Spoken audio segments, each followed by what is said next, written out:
Kayshamna mayambu igoknona khurumjari. Ngasisu mayamgidamakta anauba phunga wari ama budun laksari. Wari asibu ibirakpana Yunisu Lai Khuram. Wari mamingna hingsabana yotkraba phajabi nupi. Thaina mamangida khulamada masak mataw yamna phajabi leisabi nupi ama leirami. Mahaki mamingna masak mataw phajai haiduna phajabi haina kaurami. Khuladuda phajabi mu phajaba nupi ani suna leiramde. Khulasida mahaki maming bu khangdaba misu mata leiramde. Phajabi ki mama mapana phajabi bu yamluna sana taurami. Thongal wa maphaw balanduna thokhalamde. Phajabi ki mama ibeleina mapuriba sawbubu yengduna hairai. Isa nupi se masak mataw yamna phajakraba. Awuba mi khudimuknane phajaina loina hainariba. Mama ay lawdana asumna phajariba ni isa se. Kaya dani yengune. Mapa ay lawdana phajari na haigide haide. Nang lawramadi isagi masak ase yengbubu yaramlaroy. Ngaiko se asiga lairi isa nupi se thongal wamula naga thoganba yaba nateko amuk toiba lekai miyamsina mangak thanga tunane yengnariba se isa sida misau soidan sangba tari. Hai adubu wani na haibro taning de ko yamna thongal thogannabi imungda sum lehelase hairibro. Leihandradi kaino isa matomtani asuyangam yaukini seksin baibasina maruni. Adudi nangi sidi nasanupi ase kanaga tinahandana yum manung asida adum thamlaga ngawhollegi sinine. Yaroi madu yaroi ko. Makoy anina wari sanari tanjasida masanupi phajabidu yum manungdagi tholai makhutta yendai masa masu pairami ibeleina masanupi phajabibu yengduna hairai. Bima kataida nangna tholaidudi nakutta yendai paibaduna karige. Phajabina tapna khumlai. Ima asingyagi leikoldudagi itaroisinga leikita hitluge tawbani. Yade lei heko chatpaga yade ko thonga langkibaga yaroi. Karini haibagi imadudi nasaina nahan ke haijabu wasu nate kaidoge asikakta sibo kuiroi thuna dum halaki. Kuiba kuidabagi wa natene leikaisi mi yamna phatte kalak mihobu yamna lei makoina isagi phajaba sak asibu yamna khali haibase ai pau tarabani. Kanana khangni lambi lamkhangda mapangan ganba makoi tarana tatu leiramlaga isabu phabiradi. Ibelegi wafam asida tumin leiramba sawbana amukhumlai.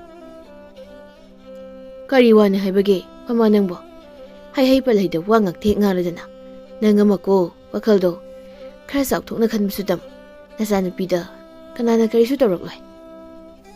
Ibeleina mapurebado onsinno kumlai. Aina haribase section 1 hayeng khudongthibu nanglaga ihi haina tokadoise nang aita natro. Phajabina mughairi. Ima asa karisu tawrisi ngaktani kuiroi. Ima dum phajan leiramo kaishna tabada nathwaise ongwade wahali. Jawbana magi nupibu yengna hairai. Isana nahan makai chatki haina isabusnati ngasi asi khaktang kok chalhalubu yaida nangso ipagi bema sesi naba ini yari lei hekpado chalo adubu kuirakpadi yaroi ko. Tanja aduda thongalomdagi phajabigi mamanabi thoibidu changlai. Thoibina phajabibu yengduna hairai. Ita lawo chalase. Phajabina mama mapa anibu yengduna hairami. Ima baba aisaleko thun halakani kaisu pakhatkano. Asi hairka phajabidi mata thoibige punna chatkirami. Ibele amadi chawbana masa sakhiba dubu yengduna lehawi chawbana masina du soli. Aigi sanupi se pasu onthokna phajakredako. Khara leirabadi maki matam laktuna luhonglagi hairaklaniko.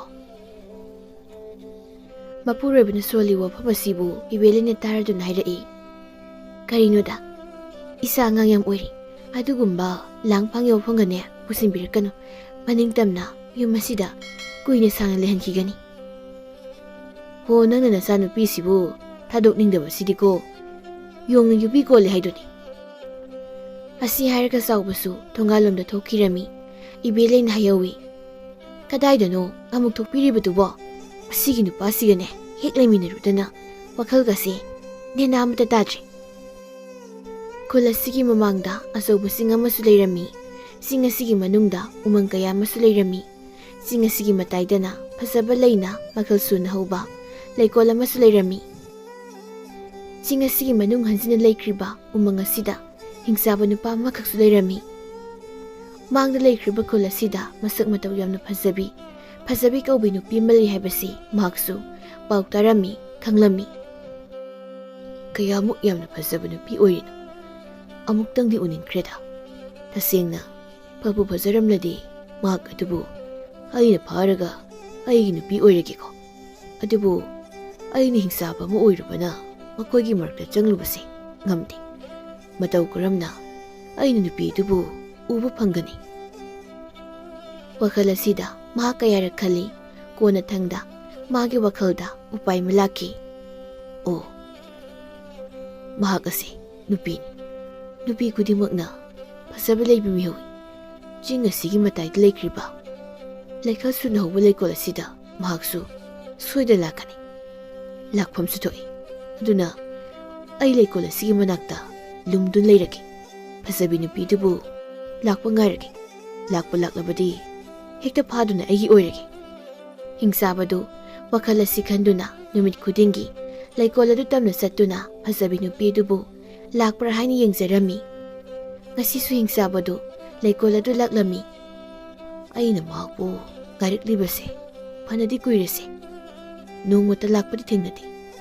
ngaibada panthokna warida aidi warasu pasunglaingeni khanglagi nupi adubu uningbagi mayaiduna numit khudingi chatlibani leikol adu yauraduna mafam saba miyenglaga lumnaba thawrang tawi nahan makhaidi u mathak asida kaduna lakpra haini yengmani adubu ngasidi aigi lumpham ase mafam hongdoklagi leikol gi marakta horiba asawu palasigi makhongda thaisinduna lumduna oina leiragi asi khanduni hingsabadu ukhong adu tamna sangsili aduga lumduna leikre somnana phajabiga thoibigadu makoi ani khakta leikol tamna makhongna laklami phajabina chana sana mata thoibibu tana bairei ida aidi mongbu yumdagi apalsu pangna thoktabana leikol ado chatababu onthokna kuiri sidi ikusina paibu yenai ase pik thanabu heklagi aduga hayeng ayukta laidabu katke thoibina leikol do hausikti yamna phajare makhal gi lei kaya masu hori leisakti na daba leisingna ne punsinu semba leikol oibana onthokna su phasai leikol adu daga loyumba kana makaloinaduna wana phaminaduna nungsi wari bu sarapati onthokna nungaikrani heima ida nangdi wakhalga ayawna yawrubu oireko madugi matam yamna watliko nateda sum matanga do haibagi wani makoi anidu noknokduna sumlakpana hojikti leikol adubu yawrami phajabidi leikol adu satliba leising adubu ubada matam moy adu yamna haraujarami aya leising ase kayada phajana satlibano yengune asuk phajaba leising ase yengdaba makai nahan makai aidi yumda dumang leisinu leirubu oireko phajabi ise onthokna su pangidako asi haiduna maithong adu haramu mon minoktam makhut adu haidoktuna leikol adu chen bawi thoibina ita ngai khoi wani nangbo lai makhit khatli dako leirang ubu yadabi oina tawradana leikol adu ki mayai wai dhoriba asobu adu gi marumda ngasaidagi lumdu leiriba hingsabaduna nupi ani khakna leikol adu da changlakliba du urami ai nupi ni makoi ani gi marga sida makoina phasai hainariba nupi adu bu yawbu zalane asi hairaga mamit ani adu laukthokun yenglami nupi ani dugi manungda mamang ithang thangduna harauna noklibi nupi dubu ꯍꯤꯡꯆꯥꯕꯗꯨꯅ ꯎꯔꯝꯃꯤ꯫ ꯑꯁꯤꯒꯤ ꯅꯨꯄꯤꯁꯤꯗꯤ ꯑꯣꯟꯊꯣꯛꯅ ꯐꯖꯈ꯭ꯔꯦꯗ꯫ ꯐꯖꯩ ꯍꯥꯏꯅꯔꯤꯕ ꯐꯖꯕꯤ ꯍꯥꯏꯕ ꯅꯨꯄꯤꯗꯨꯕꯨ ꯑꯣꯏꯔꯤꯗꯔ ꯁꯤꯕꯣ? ꯍꯣꯏ, ꯁꯣꯏꯗꯅ ꯑꯣꯏꯔꯝꯒꯅꯤ꯫ ꯃꯍꯥꯛꯀꯨꯝꯅ ꯐꯖꯕꯤ ꯅꯨꯄꯤꯗꯤ ꯑꯩꯗꯤ ꯑꯃꯨꯛꯇ ꯎꯈꯤꯗ꯭ꯔꯤ꯫ ꯑꯗꯨꯗꯤ ꯐꯔꯦ, ꯃꯍꯥꯛꯄꯨ ꯐꯥꯅꯕ ꯊꯧꯔꯥꯡꯂꯒꯦ, ꯑꯗꯨꯒ ꯑꯩꯒꯤ ꯏꯀꯣꯟꯗ ꯄꯨꯁꯤꯟꯗꯨꯅ ꯆꯪꯍꯟꯈ꯭ꯔꯒꯦ꯫ ꯑꯁꯨꯛ ꯐꯖꯕꯤ ꯅꯨꯄꯤꯁꯤꯅꯒ ꯑꯩꯒꯤ ꯇꯥꯂꯣꯏ ꯅꯨꯄꯤ ꯑꯣꯏꯔꯕꯗꯤ ꯍꯤꯡꯆꯥꯕꯩꯗꯤ ꯑꯣꯟꯊꯣꯛꯅ ꯅꯨꯡꯉꯥꯏꯔꯅꯤꯗ꯫ ꯍꯤꯡꯆꯥꯕꯗꯨ ꯑꯁꯤ ꯈꯟꯗꯨꯅ ꯋꯥꯈꯜ ꯑꯗꯨ ꯍꯔꯥꯎꯅ ꯐꯖꯕꯤꯕꯨ ꯐꯥꯅꯕ ꯍꯥꯏꯗꯨꯅ ꯆꯦꯛꯁꯤꯟꯅ ꯂꯩꯈ꯭ꯔꯦ꯫ ꯐꯖꯕꯤꯗꯤ ꯐꯖꯕ ꯂꯩꯁꯤꯡ ꯑꯗꯨꯕꯨ ꯍꯦꯛꯂꯝꯃꯤ, ꯑꯗꯨꯒ ꯃꯈꯨꯠꯇ ꯄꯥꯏꯕ ꯌꯦꯟꯗꯥꯏ ꯑꯗꯨꯗ ꯍꯥꯞꯂꯝꯃꯤ꯫ ꯂꯩꯁꯤꯡ ꯑꯁꯤ ꯑꯣꯟꯊꯣꯛꯅ ꯐꯖꯩ ꯍꯥꯏꯋꯥꯅꯤ꯫ ꯑꯁꯨꯛ ꯐꯖꯕ ꯂꯩ ꯁꯥꯠꯂꯝꯒꯅꯤ ꯍꯥꯏꯕꯗꯤ ꯑꯩꯗꯤ ꯈꯜꯂꯨꯗꯦ꯫ ꯈꯔ ꯌꯥꯝꯅꯕꯨ ꯍꯦꯛꯈꯤꯒꯦ꯫ ꯐꯖꯕꯤꯅ ꯂꯩ ꯑꯗꯨ ꯑꯗꯨꯃꯛ ꯍꯦꯛꯏ꯫ ꯊꯣꯏꯕꯤꯅ ꯐꯖꯕꯤꯕꯨ ꯌꯦꯡꯗꯨꯅ ꯍꯥꯏꯔꯛꯏ, "ꯏꯇꯥ ꯐꯖꯕꯤ, ꯅꯪ ꯑꯗꯨꯗ ꯂꯩ ꯑꯗꯨꯝ ꯍꯦꯛꯎꯀꯣ꯫ ꯑꯩꯅ ꯄꯥꯝꯖꯕ ꯂꯩꯗꯤ ꯑꯁꯣꯝꯅ ꯀꯟꯅ ꯁꯥꯠꯂꯤ꯫ ꯑꯩꯁꯨ ꯑꯁꯣꯝꯅ ꯆꯠꯇꯨꯅ ꯂꯩ ꯈꯔ ꯑꯃ ꯍꯦꯛꯎꯒꯦ꯫ ꯅꯪ ꯑꯗꯨꯝ ꯑꯗꯨꯗ ꯍꯦꯛꯂꯝꯃꯨꯀꯣ." ꯑꯁꯤ ꯍꯥꯏꯔꯒ ꯊꯣꯏꯕꯤꯗꯨ ꯃꯥꯏꯀꯩ ꯑꯃꯔꯣꯝꯗ ꯂꯩ ꯍꯦꯛꯄ ꯆꯠꯈꯤꯔꯝꯃꯤ꯫ ꯐꯖꯕꯤꯗꯤ ꯂꯩ ꯑꯗꯨ ꯏꯁꯩ ꯉꯪꯉꯪꯗꯨꯅ ꯍꯦꯛꯂꯝꯃꯤ꯫ ꯇꯥꯟꯖꯥꯗꯨꯗ ꯉꯁꯥꯏꯗꯒꯤ ꯎ ꯃꯈꯣꯡ ꯑꯗꯨꯗ ꯂꯨꯝꯗꯨꯅ ꯂꯩꯔꯤꯕ ꯍꯤꯡꯆꯥꯕꯗꯨ ꯐꯖꯕꯒꯤ ꯃꯃꯥꯡ ꯑꯗꯨꯗ ꯐꯟ ꯆꯣꯡꯊꯣꯔꯛꯂꯝꯃꯤ꯫ ꯌꯥ! ꯑꯩꯅ ꯃꯇꯝ ꯀꯨꯏꯅꯗꯒꯤ ꯄꯥꯝꯖꯔꯛꯄ, ꯃꯐꯝ ꯑꯁꯤꯗ ꯂꯥꯛꯄ꯭ꯔꯥ ꯍꯥꯏꯗꯨꯅ ꯉꯥꯏꯖꯔꯛꯄ ꯅꯨꯄꯤꯗꯣ ꯉꯁꯤꯗꯤ ꯂꯥꯛꯂꯦ꯫ ꯑꯩ ꯌꯥꯝꯅ ꯅꯨꯡꯉꯥꯏꯔꯦ꯫ ꯅꯪꯕꯨ ꯐꯥꯗꯨꯅ ꯑꯩꯒꯤ ꯅꯨꯄꯤ ꯑꯣꯏꯅ ꯂꯧꯁꯤꯜꯂꯒꯦ꯫ ꯐꯖꯕꯤꯗꯤ ꯌꯦꯡꯕꯗ ꯑꯀꯤꯕ ꯁꯛꯇ ꯃꯥꯜꯂꯕ ꯍꯤꯡꯆꯥꯕꯗꯨꯅ ꯃꯥꯒꯤ ꯃꯃꯥꯡꯗ ꯑꯗꯨꯝꯅ ꯂꯦꯞꯂꯕ ꯑꯗꯨꯗ ꯌꯥꯝꯅ ꯀꯤꯕ ꯐꯥꯎꯔꯝꯃꯤ꯫ "ꯅꯪ ꯀꯅꯥꯅꯣ? ꯑꯩꯒꯤ ꯅꯥꯛꯇ ꯆꯪꯁꯤꯜꯂꯛꯀꯅꯨ ꯅꯪ." "ꯍꯧꯖꯤꯛꯇꯤ ꯅꯪ ꯑꯩꯒꯤ ꯅꯨꯄꯤ ꯑꯣꯏꯔꯒꯗꯧꯕꯅꯤ." ꯐꯖꯕꯤꯅ ꯃꯇꯥ ꯊꯣꯏꯕꯤꯕꯨ ꯇꯥꯅꯕ ꯍꯥꯏꯗꯨꯅ ꯀꯟꯅ ꯂꯥꯎꯔꯛꯏ꯫ "ꯏꯇꯥ ꯊꯣꯏꯕꯤ, ꯅꯪꯕꯨ ꯃꯥꯏꯀꯩꯒ ꯑꯗꯣꯝꯗ ꯂꯩꯕꯒꯦ? ꯍꯤꯡꯆꯥꯕ ꯑꯃꯅ ꯑꯩꯕꯨ ꯐꯥꯈꯤꯒꯗꯧꯔꯤ꯫ ꯅꯇꯥꯒꯤ ꯊꯋꯥꯏ ꯑꯁꯤꯕꯨ ꯑꯃꯨꯛꯇ ꯀꯟꯕꯤꯌꯨꯕ." ꯃꯇꯥ ꯐꯖꯕꯤꯅ ꯑꯁꯨꯝꯅ ꯀꯟꯅ ꯈꯣꯟꯊꯥꯡ ꯅꯥꯏꯅ ꯂꯥꯎꯔꯛꯄ ꯑꯁꯤ ꯂꯩ ꯍꯦꯛꯂꯤꯕꯤ ꯊꯣꯏꯕꯤꯅ ꯇꯥꯔꯝꯃꯤ꯫ ꯊꯣꯏꯕꯤꯁꯨ ꯄꯥꯈꯠꯂꯗꯨꯅ ꯃꯇꯥ ꯐꯖꯕꯤꯅ ꯂꯩꯍꯧꯕ ꯃꯐꯝ ꯑꯗꯨ ꯇꯝꯅ ꯆꯦꯟꯗꯨꯅ ꯂꯥꯛꯂꯝꯃꯤ꯫ ꯃꯍꯥꯛꯅ ꯎꯔꯦ ꯍꯤꯡꯆꯥꯕ ꯅꯨꯄꯥ ꯑꯃ ꯃꯇꯥ ꯐꯖꯕꯤꯕꯨ ꯐꯥꯗꯨꯅ ꯄꯨꯈꯤꯕ ꯑꯗꯨ꯫ "ꯍꯩ ꯍꯤꯡꯆꯥꯕ, ꯀꯔꯤꯒꯤꯅꯣ ꯅꯪꯅ ꯏꯇꯥꯕꯨ ꯐꯥꯗꯨꯅ ꯄꯨꯔꯤꯕꯗꯨꯕꯣ? ꯏꯇꯥꯕꯨ ꯊꯝꯂꯝꯃꯨ, ꯉꯥꯏꯈꯣ."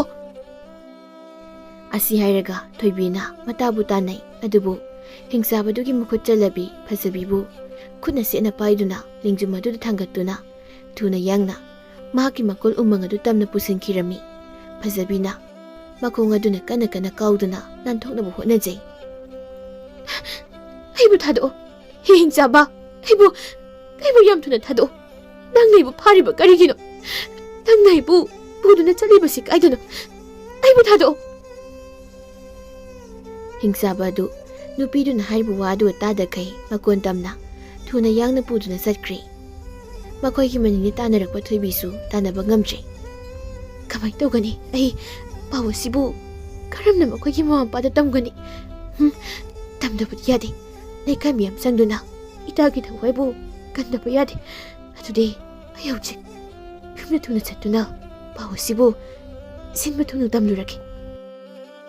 ꯑꯁꯤ ꯈꯟꯗꯨꯅ ꯊꯣꯏꯕꯤꯗꯨ ꯐꯖꯕꯤꯒꯤ ꯃꯌꯨꯝꯗ ꯊꯨꯅ ꯌꯥꯡꯅ ꯆꯦꯜꯂꯛꯂꯝꯃꯤ꯫ ꯐꯖꯕꯤꯒꯤ ꯃꯌꯨꯝ ꯑꯗꯨꯕꯨ ꯌꯧꯔꯗꯨꯅ ꯃꯥꯒꯤ ꯃꯃꯥ ꯃꯄꯥ ꯑꯅꯤꯗ ꯃꯆꯥꯗꯨ ꯄꯥꯈꯠꯅ ꯄꯥꯎ ꯇꯝꯂꯝꯃꯤ꯫ "ꯏꯃꯥ, ꯕꯥꯕꯥ, ꯐꯖꯕꯤꯗꯣ ꯆꯤꯡꯌꯥꯒꯤ ꯂꯩꯀꯣꯜꯗ ꯍꯤꯡꯆꯥꯕ ꯑꯃꯅ ꯐꯥꯗꯨꯅ ꯎꯃꯪ ꯃꯅꯨꯡꯗ ꯄꯨꯁꯤꯟꯗꯨꯅ ꯆꯠꯈ꯭ꯔꯦ꯫ ꯑꯩꯅ ꯇꯥꯟꯅꯕꯁꯨ ꯐꯪꯗ꯭ꯔꯦ."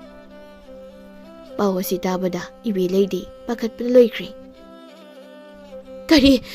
ꯅꯪꯅ ꯇꯝꯂꯤꯕ ꯄꯥꯎ ꯑꯁꯤꯕꯨ ꯑꯆꯨꯝꯕꯔꯣ?" ꯑꯁꯤ ꯍꯥꯏꯔꯒ ꯏꯕꯦꯂꯩꯗꯨ ꯂꯦꯛꯊꯈꯤꯔꯝꯃꯤ꯫ ꯊꯣꯏꯕꯤꯅ ꯆꯥꯎꯕꯕꯨ ꯌꯦꯡꯗꯨꯅ ꯍꯥꯏꯔꯛꯏ, "ꯕꯥꯕꯥ, ꯑꯃꯨꯛꯇ ꯊꯨꯅ ꯏꯇꯥꯒꯤ ꯈꯣꯡꯒꯨꯜꯕꯨ ꯂꯤꯗꯨꯅ ꯍꯤꯡꯆꯥꯕꯗꯨꯕꯨ ꯇꯥꯟꯅꯍꯧꯗ꯭ꯔꯕꯗꯤ ꯌꯥꯔꯣꯏ." "ꯑꯗꯨꯗꯤ ꯀꯝꯗꯧꯒꯅꯤ? ꯑꯩ ꯍꯧꯖꯤꯛ ꯀꯩꯗꯧꯒꯅꯤ?" ꯆꯥꯎꯕꯗꯨ ꯉꯥꯏꯍꯥꯛ ꯋꯥꯈꯜ ꯈꯜꯂꯤ꯫ ꯊꯣꯏꯕꯤꯅ ꯃꯃꯥ ꯏꯕꯦꯂꯩꯕꯨ ꯂꯥꯏꯀꯟꯅꯔꯤ꯫ ꯃꯐꯝ ꯑꯗꯨꯗ ꯈꯨꯟꯖꯥ ꯃꯤꯌꯥꯝ ꯑꯃꯁꯨ ꯄꯥꯎ ꯐꯥꯎꯅꯗꯨꯅ ꯂꯥꯛꯅꯔꯤ, ꯇꯤꯜꯂꯔꯤ꯫ ꯆꯥꯎꯕꯅ ꯋꯥꯈꯜ ꯀꯌా ꯈꯟꯕ ꯌꯥꯕ ꯈꯜꯂꯕ ꯇꯨꯡꯗ ꯎꯄꯥꯏ ꯑꯃ ꯂꯥꯛꯂꯝꯃꯤ꯫ ꯆꯥꯎꯕꯅ ꯃꯐꯝ ꯑꯗꯨ ꯂꯩꯔꯤꯕ ꯃꯤꯌꯥꯝ ꯑꯗꯨꯕꯨ ꯌꯦꯡꯗꯨꯅ ꯍꯥꯏꯔꯛꯏ꯫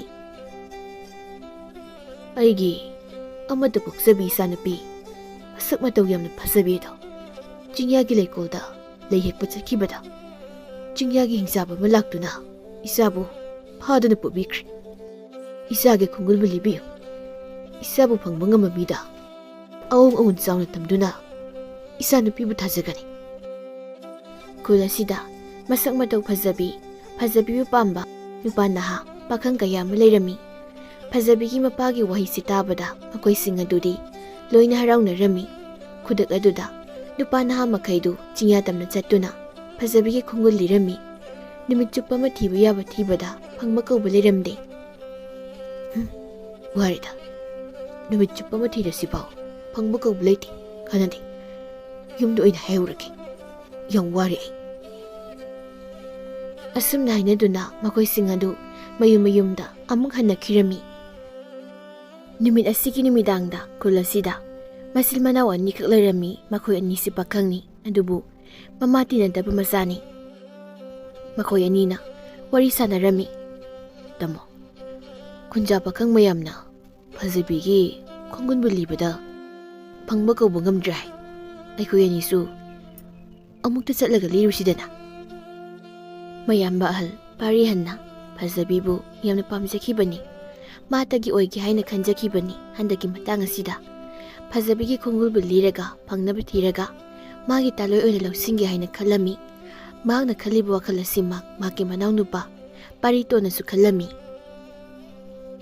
ꯄꯥꯔꯤꯍꯟꯅ ꯃꯅꯥꯎꯅꯨꯄꯥꯒꯤ ꯋꯥꯐꯝ ꯑꯗꯨꯕꯨ ꯇꯥꯔꯕꯗ ꯋꯥꯈꯜꯗ ꯇꯨꯃꯤꯟꯅ ꯈꯜꯂꯤ꯫ ꯑꯩꯁ, ꯏꯅꯥꯎꯅꯨꯄꯥ ꯄꯥꯔꯤꯇꯣꯟꯒ ꯄꯨꯟꯅ ꯐꯖꯕꯤ ꯃꯥꯒꯤ ꯈꯣꯡꯒꯨꯜ ꯂꯤꯕ ꯆꯠꯃꯤꯟꯅꯔꯕꯗꯤ ꯃꯍꯥꯛꯅ ꯐꯪꯈꯤꯕꯁꯦ, ꯑꯗꯨꯅ ꯑꯩ ꯂꯧꯁꯤꯟꯗꯕ ꯌꯥꯗꯦ꯫ ꯐꯖꯕꯤꯕꯨ ꯑꯩꯇꯒꯤ ꯑꯣꯏꯅꯕ ꯍꯣꯠꯅꯒꯅꯤ꯫ ꯋꯥꯈꯜ ꯑꯗꯨꯗ ꯐꯠꯇꯕ ꯀꯌꯥ ꯑꯃ ꯈꯜꯂꯝꯃꯤ꯫ ꯄꯥꯔꯤꯍꯟꯅ ꯈꯨꯝꯂꯛꯏ꯫ ꯍꯣꯏ, ꯐꯔꯦ, ꯑꯩꯈꯣꯏ ꯑꯅꯤꯁꯨ ꯂꯥꯏꯕꯛ ꯆꯥꯡ ꯌꯦꯡꯂꯨꯔꯁꯤ꯫ ꯐꯖꯕꯤꯕꯨ ꯄꯥꯝꯗꯕ ꯃꯤ ꯑꯃꯠꯇ ꯂꯩꯇꯦ꯫ ꯑꯐꯪꯕ ꯃꯤꯗꯣ ꯃꯥꯒ ꯑꯗꯨꯝ ꯂꯨꯍꯣꯡꯂꯁꯤ꯫ ꯑꯗꯨꯗꯤ ꯑꯩꯈꯣꯏ ꯑꯅꯤꯁꯨ ꯍꯌꯦꯡ ꯑꯌꯨꯛ ꯑꯉꯟꯕꯗ ꯍꯦꯛꯇ ꯆꯠꯂꯁꯤ꯫ ꯃꯆꯤꯜ ꯃꯅꯥꯎ ꯑꯅꯤꯗꯨ ꯑꯁꯨꯝꯅ ꯍꯥꯏꯅꯗꯨꯅ ꯇꯨꯝꯅꯈꯤꯔꯝꯃꯤ꯫ ꯃꯊꯪꯒꯤ ꯑꯌꯨꯛꯅꯤ꯫ ꯌꯦꯟꯈꯣꯡ ꯑꯍꯥꯟꯕꯗꯨꯗ ꯃꯆꯤꯜ ꯃꯅꯥꯎ ꯑꯅꯤꯗꯨ ꯍꯧꯒꯠꯂꯝꯃꯤ꯫ ꯑꯗꯨꯒ ꯃꯄꯣꯠ ꯃꯆꯩ ꯈꯔ ꯌꯣꯝꯁꯤꯜꯂꯒ ꯆꯤꯡꯌꯥ ꯇꯝꯅ ꯂꯥꯛꯂꯝꯃꯤ꯫ ꯆꯤꯡꯌꯥꯒꯤ ꯂꯩꯀꯣꯜ ꯑꯗꯨꯕꯨ ꯌꯧꯔꯕꯗ ꯄꯥꯔꯤꯍꯟꯅ ꯃꯅꯥꯎꯅꯨꯄꯥ ꯑꯗꯨꯕꯨ ꯌꯦꯡꯗꯨꯅ ꯍꯥꯏꯔꯛꯏ꯫ ꯏꯅꯥꯎ ꯄꯥꯔꯤꯇꯣꯟ, ꯅꯪꯒ ꯑꯩꯒ ꯄꯨꯟꯅ ꯆꯠꯃꯤꯟꯅꯕ ꯊꯣꯛꯂꯕꯗꯤ ꯈꯣꯡꯒꯨꯜ ꯂꯤꯕ ꯐꯪꯗꯕꯁꯨ ꯃꯌꯥꯏ꯫ ꯑꯗꯨꯅ ꯑꯩꯈꯣꯏ ꯑꯅꯤ ꯂꯝꯕꯤ ꯈꯥꯏꯗꯣꯛꯅꯔꯒ ꯈꯣꯡꯒꯨꯜ ꯂꯤꯔꯁꯤ꯫ ꯐꯖꯕꯤ ꯃꯥꯕꯨ ꯐꯪꯅꯕ ꯊꯤꯔꯁꯤ꯫ ꯃꯍꯥꯛꯄꯨ ꯍꯦꯛ ꯐꯪꯕꯒ ꯃꯐꯝ ꯑꯁꯤꯗ ꯑꯃꯨꯛ ꯄꯨꯔꯛꯅꯁꯤ꯫ ꯑꯁꯤ ꯍꯥꯏꯅꯗꯨꯅ ꯃꯆꯤꯟ ꯃꯅꯥꯎ ꯑꯅꯤ ꯑꯗꯨ ꯃꯥꯏꯀꯩ ꯈꯥꯏꯗꯣꯛꯅꯗꯨꯅ ꯆꯠꯅꯈꯤꯔꯝꯃꯤ꯫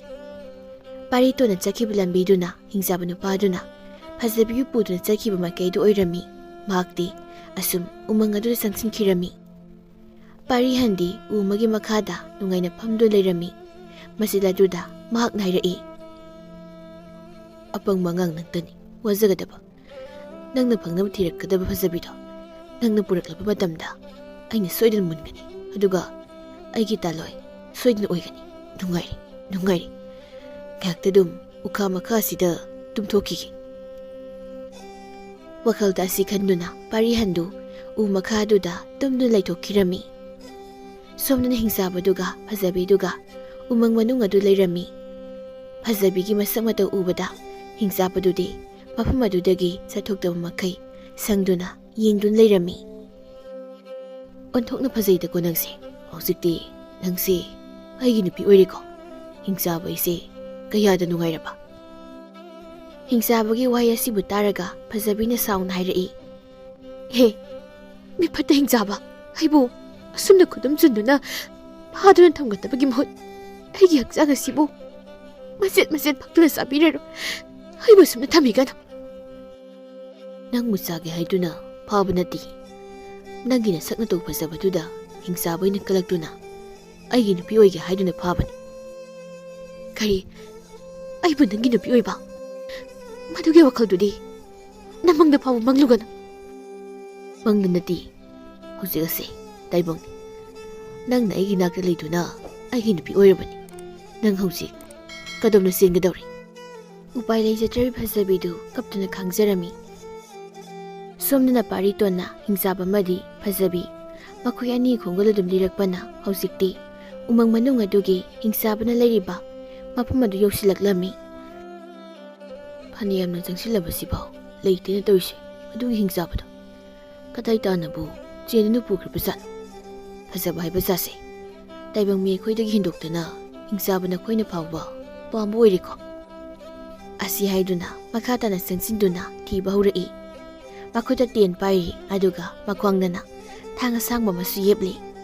Makhongdu khara khajik thangjinduna changlakpada umang manung aduda nupi mana kapagi makhol taraklami. Nupi khonjilnini kanano umang manung asida kaplibasiba hais fasabidu oirabasala. Pariton makhong adu tapna thangjinduna manakongda tariba khonjal adugi khongoli baurai. Asum tapna yenglakpana uumagi makhada nupi mana manga adunon thaduna hikni hikna kaptun leiribadu urami madu ubada kapliba nupi adu fazabin haiba khanglami. Mahaki umangi umakhong aduda hingsabaduna phamdun leiri. Hingsabasina isal fazabibu sangdun leiri. Madaw karamna hingsabasigi makhutagi isalgi thawaibu kanani. Pare adude mafam asida ngayak lumdun leirage. Tanja sabek phangbaga fazabibu puduna senkragi. Asi khanduna Paritondu lumduna leikhirami. Ngayaki matungni hingsabaduna fazabibu yengduna hairai. Nupi ai chak yamna lamni nangsu chak lamlamlagani.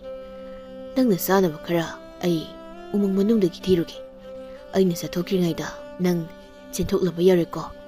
Nangna chelabasu tu umathak ase tongliba useksing asina nangna cheli maikaidu tanaduna khonglakani.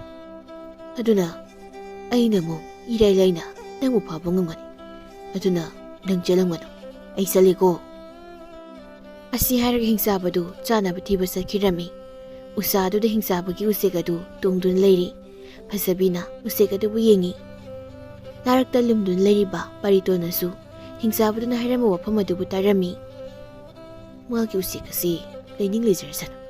Hingsabasina khara lapna sakraba kanda isalasibu puduna hekta sengkragi. Ching asigi lambisibu lantokrabadi yari. Ngayaki matungni Paritona narak marum adudagi khara changsinduna fazabibu tanaba makoladu khara taplapna kaurai. Fazabi hoichal fazabi nangbu aina kauribasibu tadrabro. Paritona ahum maira kaurami taibang mi mana kaurakpagi makolasibu fazabina tarami. Manga adu thangatuna akoibaduda koina leina yenglami. Leikagi pakhang amana narak amada lumdun leibadubu fazabina urami madubu ubada fazabidi haraubana loirami. Tanjadu uthakta tongliba usek adusu lumdun leiba tanja oirami. Paritona makhut adu khatuna fazabibu kaurami fazabisu phathwai adudabu hinglabadi khanduna Paritongi manakta laklami. Paritona fazabibu yengduna hairai. Fazabi ai nangbu kanma laklibani. Hingsabasina mafam asi leitrani. Aikoi ani thuna yangna mafam ase thadoktuna sengkrasi. Hoi chengkrasi. Aigi punsi ase adumak hingsabasigi makhutta thawai tharna haina khalurabani. Asi haina duna Paritona mangthaduna mafam adudagi chenthokpa haurai. Fazabina tungda seli. Ngayaki matungda uthakta tongduna tumluba usegadu mikap tholaklami. Ukongda nupidu liramdabaduda madu ubada usegadu yamna pakhatlami. Hais ukha makhasi lehauba nupidubu kadona sengkrabasana. Aina ngayak tumtharabasida mahakti chenkraboi. Aibu yokpa hingsabaduna khangrabade aibu soidana hatokpirani. Aduna ai nupidubu thidaba yati. Asi khalaga usegadu atiyada wangna paikhatlami. Pamit aduna umang makhada nupidun senba ubra hainu yenglami asum yenglakpada nupa nupi maga chelibadu urami madu urabada usegadu yamna hauna khonglami. Magna dumna hauna khongpagi makolasi hingsabaduna tarami. Hais ai usegasina ꯑꯁꯨꯝꯅ ꯈꯣꯡꯂꯤꯕꯁꯤꯕꯨ ꯀꯔꯤꯒꯤꯅꯣ? ꯑꯩꯒꯤ ꯅꯨꯄꯤ ꯐꯖꯕꯤꯗꯣ ꯅꯥꯟꯊꯣꯛꯇꯨꯅ ꯁꯣꯏꯗꯅ ꯆꯦꯜꯂꯝꯕꯅꯤ꯫ ꯑꯁꯤ ꯈꯟꯗꯨꯅ ꯍꯤꯡꯆꯥꯕꯗꯨ ꯌꯥꯝꯅ ꯊꯨꯅ ꯎꯆꯦꯛ ꯑꯗꯨꯅ ꯄꯥꯏꯔꯤꯕ ꯃꯥꯏꯀꯩ ꯑꯗꯨ ꯇꯝꯅ ꯃꯇꯨꯡ ꯏꯟꯗꯨꯅ ꯅꯨꯄꯤ ꯃꯥꯕꯨ ꯇꯥꯟꯅꯔꯛꯏ꯫ ꯄꯥꯔꯤꯇꯣꯟꯒ ꯐꯖꯕꯤꯒꯅ ꯀꯟꯅ ꯆꯦꯜꯂꯤ꯫ ꯑꯁꯨꯝ ꯆꯦꯜꯂꯛꯄꯅ ꯍꯧꯖꯤꯛꯇꯤ ꯂꯩꯀꯣꯜ ꯑꯗꯨ ꯌꯧꯔꯝꯃꯤ꯫ ꯂꯩꯀꯣꯜ ꯑꯗꯨꯒꯤ ꯃꯅꯥꯛꯇ ꯍꯧꯕ ꯎꯆꯥꯎ ꯑꯃꯒꯤ ꯃꯈꯥꯗꯅ ꯄꯦꯌꯥꯝꯕ ꯄꯥꯔꯤꯍꯟꯅ ꯇꯨꯝꯗꯨꯅ ꯂꯩꯔꯝꯃꯤ꯫ ꯄꯥꯔꯤꯍꯟꯗꯨ ꯃꯤꯀꯞ ꯊꯣꯛꯂꯛꯏ꯫ ꯎꯃꯪ ꯑꯗꯨꯝꯗꯒꯤ ꯂꯩꯀꯣꯜ ꯑꯗꯨ ꯇꯝꯅ ꯃꯅꯥꯎꯅꯨꯄꯥꯅ ꯆꯦꯟꯊꯣꯔꯛꯄꯗꯨ ꯎꯔꯝꯃꯤ꯫ ꯃꯈꯣꯏꯒꯤ ꯃꯅꯥꯛꯇ ꯄꯥꯔꯤꯍꯟꯁꯨ ꯆꯪꯁꯤꯜꯂꯤ꯫ ꯄꯥꯔꯤꯇꯣꯟꯅ ꯃꯌꯥꯝꯕꯕꯨ ꯌꯦꯡꯗꯨꯅ ꯍꯥꯏꯔꯛꯏ, ꯏꯌꯥꯝꯕ, ꯑꯩꯒꯤ ꯅꯨꯄꯤ ꯐꯖꯕꯤꯁꯤꯒ ꯐꯖꯅ ꯂꯩꯕꯤꯔꯝꯃꯣ꯫ ꯑꯩꯈꯣꯏꯕꯨ ꯇꯥꯟꯅꯔꯛꯂꯤꯕ ꯍꯤꯡꯆꯥꯕꯁꯦ ꯑꯩꯅ ꯍꯥꯠꯂꯝꯈꯤꯒꯦ꯫ ꯑꯁꯤ ꯍꯥꯏꯔꯝꯂꯒ ꯄꯥꯔꯤꯇꯣꯟꯗꯨ ꯃꯈꯨꯠꯇ ꯊꯥꯡꯁꯥꯡ ꯑꯗꯨ ꯄꯥꯏꯗꯨꯅ ꯍꯤꯡꯆꯥꯕꯗꯨꯅ ꯇꯥꯟꯅꯔꯛꯂꯤꯕꯗꯨ ꯇꯝꯅ ꯆꯪꯁꯤꯟꯈꯤꯔꯝꯃꯤ꯫ ꯁꯣꯝꯗꯅ ꯃꯕꯨꯛ ꯐꯠꯇꯕ ꯄꯥꯔꯤꯍꯟꯅ ꯐꯖꯕꯤꯕꯨ ꯄꯨꯗꯨꯅ ꯃꯌꯨꯝ ꯇꯝꯅ ꯍꯟꯈꯤꯔꯝꯃꯤ꯫ ꯆꯠꯅ ꯆꯠꯅ ꯄꯥꯔꯤꯍꯟꯅ ꯋꯥꯈꯜꯗ ꯈꯜꯂꯤ, ꯅꯨꯡꯉꯥꯏꯔꯦ, ꯍꯧꯖꯤꯛꯇꯤ ꯐꯖꯕꯤꯁꯦ ꯑꯩꯒꯤ ꯑꯣꯏꯔꯒꯅꯤ꯫ ꯈꯨꯟꯖꯥ ꯃꯤꯌꯥꯝ ꯑꯁꯤꯒꯤ ꯃꯃꯥꯡꯗ ꯐꯖꯕꯤꯕꯨ ꯑꯩꯅ ꯀꯜꯂꯛꯄꯅꯤ ꯍꯥꯏꯅ ꯍꯥꯏꯔꯒꯅꯤ꯫ ꯑꯗꯨ ꯑꯣꯏꯔꯕꯗꯤ ꯃꯍꯥꯛ ꯃꯄꯥꯅ ꯑꯩꯉꯣꯟꯗ ꯐꯖꯕꯤꯕꯨ ꯊꯥꯖꯔꯅꯤ꯫ ꯆꯤꯡ ꯑꯁꯤꯗꯅ ꯄꯥꯔꯤꯇꯣꯟꯒꯤ ꯍꯤꯡꯆꯥꯕꯗꯨꯒ ꯑꯉꯝ ꯑꯉꯝ ꯍꯥꯠꯅꯕ ꯍꯣꯠꯅꯔꯝꯃꯤ꯫ ꯑꯗꯨꯕꯨ ꯍꯤꯡꯆꯥꯕꯗꯨꯅ ꯃꯇꯝ ꯀꯨꯏꯅꯗꯒꯤ ꯂꯝꯂꯛꯇ ꯂꯩꯔꯛꯄ ꯑꯃꯗꯤ ꯁꯥꯍꯤꯡꯆꯥꯕ ꯑꯣꯏꯕꯅ ꯄꯥꯔꯤꯇꯣꯟꯕꯨ ꯌꯥꯝ ꯂꯥꯏꯅ ꯃꯥꯏꯊꯤꯕ ꯄꯤꯔꯝꯃꯤ꯫ ꯍꯤꯡꯆꯥꯕꯗꯨꯒꯤ ꯃꯈꯨꯠꯇ ꯄꯥꯔꯤꯇꯣꯟꯗꯨ ꯃꯊ꯭ꯋꯥꯏ ꯊꯥꯔꯝꯃꯤ꯫ ꯈꯪꯂꯕ꯭ꯔꯥ ꯍꯧꯖꯤꯛꯇꯤ ꯍꯤꯡꯆꯥꯕ ꯑꯩꯉꯣꯟꯗꯁꯨ ꯁꯤꯡꯅꯕ ꯁꯥꯏ꯫ ꯌꯨꯝꯂꯛꯇ ꯄꯨꯗꯨꯅ ꯆꯠꯈ꯭ꯔꯕ ꯑꯩꯒꯤ ꯅꯨꯄꯤ ꯐꯖꯕꯤꯗꯣ ꯑꯩꯅ ꯑꯃꯨꯛ ꯁꯣꯏꯗꯅ ꯃꯨꯟꯗꯨꯅ ꯂꯧꯒꯅꯤ꯫ ꯑꯁꯤ ꯍꯥꯏꯔꯒ ꯍꯤꯡꯆꯥꯕꯗꯨ ꯎꯃꯪ ꯑꯗꯣꯝꯗ ꯑꯃꯨꯛ ꯆꯪꯈꯤꯔꯝꯃꯤ꯫ ꯈꯨꯜ ꯑꯗꯨꯗꯅꯤ ꯈꯨꯟꯖꯥ ꯃꯤꯌꯥꯝ ꯑꯗꯨꯅ ꯆꯥꯎꯕꯅ ꯍꯥꯏꯗꯣꯛꯈꯤꯕ ꯋꯥꯐꯝ ꯑꯗꯨꯒꯤ ꯃꯇꯨꯡ ꯏꯟꯅ ꯄꯥꯔꯤꯍꯟꯒ ꯐꯖꯕꯤꯒ ꯃꯈꯣꯏ ꯑꯅꯤꯕꯨ ꯂꯨꯍꯣꯡꯕꯤꯔꯝꯃꯤ꯫ ꯄꯥꯔꯤꯍꯟꯗꯤ ꯐꯖꯕꯤ ꯃꯥꯕꯨ ꯐꯪꯕꯗ ꯌꯥꯝꯅ ꯍꯔꯥꯎꯖꯔꯝꯃꯤ꯫ ꯃꯅꯥꯎꯅꯨꯄꯥꯗꯨꯅ ꯁꯤꯈꯤꯕꯗꯨꯒꯤ ꯋꯥꯈꯜꯒ ꯑꯃꯠꯇ ꯈꯜꯂꯝꯗꯦ꯫ ꯑꯁꯨꯝꯅ ꯃꯈꯣꯏ ꯑꯅꯤꯁꯤ ꯌꯥꯝꯅ ꯍꯔꯥꯎꯅ ꯊꯥ ꯈꯔ ꯂꯩꯃꯤꯟꯅꯔꯕ ꯃꯇꯨꯡꯅꯤ ꯅꯣꯡꯃ ꯄꯥꯔꯤꯍꯟꯅ ꯊꯕꯛ ꯁꯨꯕ ꯆꯠꯊꯣꯛꯈ꯭ꯔꯤꯉꯩꯗ ꯍꯤꯡꯆꯥꯕꯗꯨꯅ ꯆꯤꯡꯗꯒꯤ ꯄꯥꯔꯤꯍꯟꯒꯤ ꯃꯌꯨꯝ ꯇꯝꯅ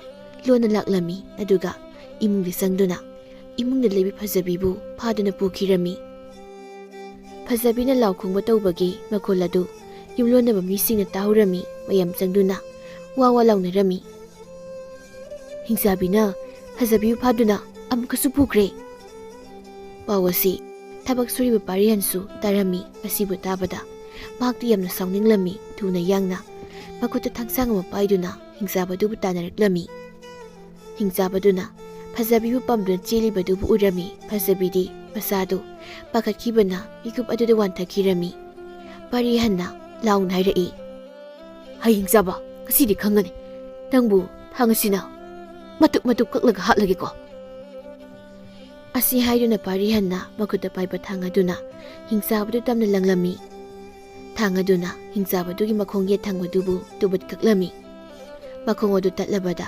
ꯍꯤꯡꯆꯥꯕꯗꯨ ꯆꯦꯟꯕ ꯉꯝꯗ꯭ꯔꯦ꯫ ꯂꯩꯃꯥꯏꯗ ꯐꯖꯕꯤꯗꯨ ꯇꯥꯗꯨꯅ ꯂꯩꯔꯦ꯫ ꯄꯥꯔꯤꯍꯟꯅ ꯐꯖꯕꯤꯕꯨ ꯂꯧꯊꯣꯛꯂꯝꯃꯤ꯫ ꯑꯗꯨꯒ ꯍꯤꯡꯆꯥꯕꯗꯨꯕꯨ ꯊꯥꯡꯅ ꯊꯤꯟꯗꯨꯅ ꯍꯥꯠꯇꯣꯛꯂꯝꯃꯤ꯫ ꯍꯤꯡꯆꯥꯕꯒꯤ ꯁꯤꯔꯤꯕ ꯍꯛꯆꯥꯡ ꯑꯗꯨꯕꯨ ꯇꯨꯔꯦꯜ ꯃꯄꯥꯟ ꯑꯃꯗ ꯄꯨꯗꯨꯅ ꯐꯨꯝꯖꯤꯜꯂꯝꯃꯤ꯫ ꯑꯗꯨꯒ ꯃꯥꯒꯤ ꯅꯨꯄꯤꯕꯨ ꯄꯨꯗꯨꯅ ꯃꯌꯨꯝ ꯇꯝꯅ ꯍꯟꯈꯤꯔꯝꯃꯤ꯫ ꯍꯤꯡꯆꯥꯕꯗꯨꯕꯨ ꯐꯨꯝꯈꯤꯕ ꯃꯐꯝ ꯑꯗꯨꯗ ꯅꯨꯃꯤꯠ ꯈꯔꯅꯤ ꯂꯩꯔꯒ ꯑꯆꯧꯕ ꯅꯨꯡꯄꯥꯛ ꯑꯃ ꯑꯣꯏꯅ ꯐꯥꯎꯒꯠꯂꯛꯂꯝꯃꯤ꯫ ꯅꯨꯡꯄꯥꯛ ꯑꯗꯨ ꯑꯍꯤꯡꯕ ꯅꯨꯡꯄꯥꯛ ꯑꯣꯏꯔꯝꯃꯤ꯫ ꯃꯇꯝ ꯈꯔꯒꯤ ꯃꯇꯨꯡꯅꯤ ꯅꯣꯡꯃ ꯅꯨꯃꯤꯠ ꯑꯃꯗ ꯐꯖꯕꯤꯗꯨ ꯑꯃꯣꯠꯄ ꯐꯤ ꯈꯔ ꯃꯈꯨꯠꯇ ꯄꯥꯏꯗꯨꯅ ꯃꯄꯨꯔꯣꯏꯕꯕꯨ ꯌꯦꯡꯗꯨꯅ ꯍꯥꯏꯔꯛꯏ, ꯇꯥꯕꯤꯔꯤꯕ꯭ꯔꯣ? ꯇꯨꯔꯦꯜꯗ ꯆꯠꯂꯒ ꯑꯃꯣꯠꯄ ꯐꯤ ꯈꯔꯁꯤ ꯑꯃꯨꯛꯇ ꯁꯨꯔꯨꯒꯦ, ꯀꯨꯏꯔꯛꯂꯣꯏ, ꯊꯨꯅ ꯍꯜꯂꯛꯀꯦ꯫ ꯑꯁꯤ ꯍꯥꯏꯔꯝꯂꯒ ꯐꯤꯁꯤꯡ ꯑꯗꯨ ꯄꯨꯗꯨꯅ ꯐꯖꯕꯤ ꯃꯊꯟꯇ ꯇꯨꯔꯦꯜ ꯑꯗꯨ ꯇꯝꯅ ꯂꯥꯛꯂꯝꯃꯤ꯫ ꯇꯨꯔꯦꯜ ꯃꯄꯥꯟꯗ ꯂꯩꯕ ꯑꯆꯧꯕ ꯅꯨꯡꯄꯥꯛ ꯑꯗꯨꯒꯤ ꯃꯊꯛꯇ ꯀꯥꯈꯠꯇꯨꯅ ꯐꯤ ꯑꯗꯨ ꯁꯨꯔꯝꯃꯤ꯫ ꯃꯍꯥꯛꯅ ꯑꯗꯨꯝꯅ ꯐꯤ ꯑꯗꯨꯕꯨ ꯁꯨꯗꯅ ꯂꯩꯕꯗꯨ ꯍꯤꯡꯆꯥꯕꯅ ꯑꯣꯟꯕ ꯅꯨꯡꯄꯥꯛ ꯑꯗꯨꯅ ꯎꯔꯝꯃꯤ꯫ ꯑꯩꯅ ꯍꯤꯡꯆꯥꯕ ꯑꯣꯏꯔꯤꯉꯩꯗ ꯅꯪꯕꯨ ꯑꯩꯒꯤ ꯑꯣꯏꯕ ꯐꯪꯍꯧꯗ꯭ꯔꯕꯁꯨ ꯍꯧꯖꯤꯛ ꯅꯨꯡ ꯑꯣꯏꯅ ꯑꯣꯜꯂꯕꯁꯨ ꯅꯪꯕꯨ ꯑꯩꯅ ꯐꯥꯗꯨꯅ ꯑꯩꯒꯤ ꯑꯣꯏꯅ ꯑꯣꯏꯒꯅꯤ꯫ ꯑꯁꯤ ꯈꯟꯗꯨꯅ ꯅꯨꯡ ꯑꯗꯨ ꯃꯌꯥ ꯀꯥꯊꯣꯔꯛꯂꯝꯃꯤ꯫ ꯑꯗꯨꯒ ꯃꯥꯒꯤ ꯃꯊꯛꯇ ꯐꯤ ꯁꯨꯗꯨꯅ ꯂꯩꯔꯤꯕ ꯐꯖꯕꯤꯕꯨ ꯌꯣꯠꯁꯤꯟꯈꯤꯔꯝꯃꯤ꯫ ꯁꯣꯝꯗꯅ ꯃꯇꯝꯅ ꯊꯦꯡꯖꯤꯜꯂꯛꯂꯕꯗꯨ ꯐꯥꯎꯕ ꯃꯥꯒꯤ ꯅꯨꯄꯤ ꯐꯖꯕꯤꯅ ꯃꯌꯨꯝꯗ ꯍꯜꯂꯛꯇꯕꯗꯨꯗ ꯄꯥꯔꯤꯍꯟꯗꯤ ꯃꯊ꯭ꯋꯥꯏ ꯌꯥꯝꯅ ꯋꯥꯖꯔꯝꯃꯤ꯫ Ngasai ayuktagi fi suni haina chakkibadubu hujik fawa halaktene. Kaidabu yarbu sara. Wabu aibu mukta turela satun yemkikeda. Asi khalaga magi nupibu thibani haiduna turel tamna laklami. Turel adu yaure turel mapana duda nungpa amakaki mathaktana firol khara leribadu urami. Nung ase nan makai lehudabani. Agi khuna hatkiba hingsabadubu phumdun thamkiba mafamdani nung ase leribasi. Nung ase hingsabaduno onba soidan orongani. Aigi nupi fasabina nungpak mathakasida fi subada hingsabatuna soidan sathoklamani. Phai adudi nungna aigi nupi sathokpagi nangbu mai thadoklagi. Asi khanduna pari hanna nung adubu mai thadoklami mai aduna sakpada nung adu saklami aduga nung adu yosinkiba phajabi busu saklami ngayak saklamlaga nung adu mase tana kaitharaklami mase sing adubu pari hanna loina khomjilaga turel manungna thadakhirami. Magi nupi kainabagi maisak aduga loinana makhong adu mayum taba lambi aduda thangduna ningamdana hankirami.